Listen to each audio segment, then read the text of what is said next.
terpikirkan olehmu mengapa kita atau keluarga kita setiap hari berbelanja? Mengapa toko-toko atau pedagang-pedagang bisa berjualan setiap hari? Itu semua karena manusia memiliki kebutuhan yang beraneka ragam. Apakah membeli makanan juga merupakan kebutuhan? Apakah membeli mobil mewah juga merupakan suatu kebutuhan? Apakah beribadah juga termasuk suatu kebutuhan? Apakah seorang yang sedang menempuh pendidikan juga merupakan suatu kebutuhan? Nah, apa itu kebutuhan?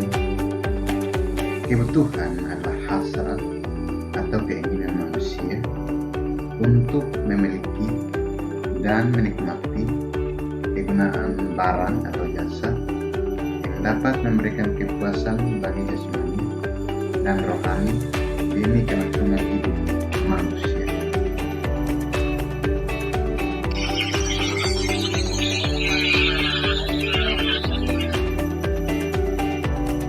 Aku mau pergi berbelanja, tapi mau beli apa ya?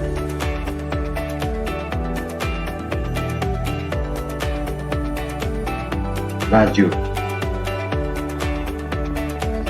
Tapi aku butuh mobil. Oh iya, pacarku butuh perhiasan. Aduh, bingung. Aku mau beli apa ya? Ingin beli semuanya, tapi yang paling penting untukku apa ya?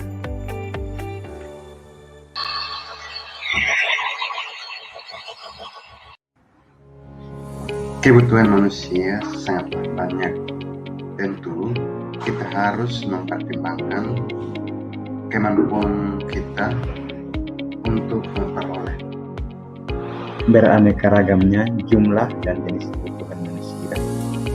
Maka perlu digolongkan berdasarkan 4 sudut pandang. Yang pertama, kebutuhan manusia menurut tingkat kepentingannya, yang terdiri dari kebutuhan primer, sekunder, dan tersier. Yang kedua, kebutuhan manusia menurut waktunya, yang terdiri dari kebutuhan sekarang dan kebutuhan di masa yang akan datang.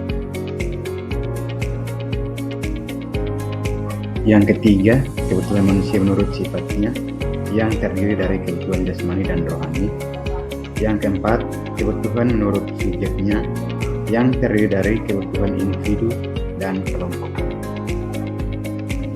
Berikut ini merupakan penjelasan yang pertama, yaitu kebutuhan manusia menurut tingkat kepentingannya. Kebutuhan manusia menurut tingkat kepentingannya dibagi menjadi beberapa bagian. Yang pertama itu kebutuhan primer. Rumah, pakaian, kesehatan, dan pendidikan termasuk dalam kebutuhan primer. Kebutuhan primer adalah kebutuhan pokok yang harus dipenuhi. Kebutuhan sekunder adalah kebutuhan yang bisa menunda pemenuhan kebutuhan. Kebutuhan tersier adalah kebutuhan akan barang mewah yang sifatnya itu cuma hiburan sementara.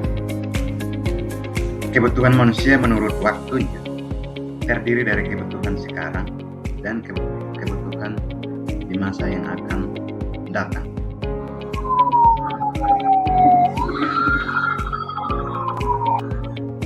Pemadam kebakaran saat terjadi kebakaran adalah salah satu contoh kebutuhan sekarang yang tidak bisa ditunda-tunda. Kebutuhan di masa yang akan datang adalah kebutuhan yang pemenuhannya bisa ditunda sampai waktu yang telah ditentukan. Merenovasi rumah adalah salah satu kebutuhan di masa yang akan datang. Yang berikut, kebutuhan manusia menurut sifatnya yang terdiri dari kebutuhan jasmani dan kebutuhan rohani. Yang pertama, kebutuhan jasmani. Kebutuhan jasmani adalah kebutuhan yang diperlukan untuk memelihara, melindungi, dan membangun jasmani manusia. Fitness adalah kebutuhan jasmani. Dengan fitness, kami menjadi sehat. Kebutuhan rohani adalah kebutuhan yang diperlukan untuk menjaga rohani atau mental manusia agar berfungsi dengan baik. Beribadah adalah kebutuhan rohani. Kebutuhan menurut subjeknya yaitu kebutuhan individu dan kebutuhan kolektif. Selamat datang, selamat berbelanja. Mas, handuknya satu dong. Kebutuhan individu adalah kebutuhan yang langsung berhubungan dengan perseorangan. Contohnya, handuk, sikat gigi, buku, dan sebagainya. Pasar. Buah segarnya. Sekilo berapa ya? Kebutuhan kolektif adalah kebutuhan bersama yang dirasakan semua orang. Contohnya seperti pasar.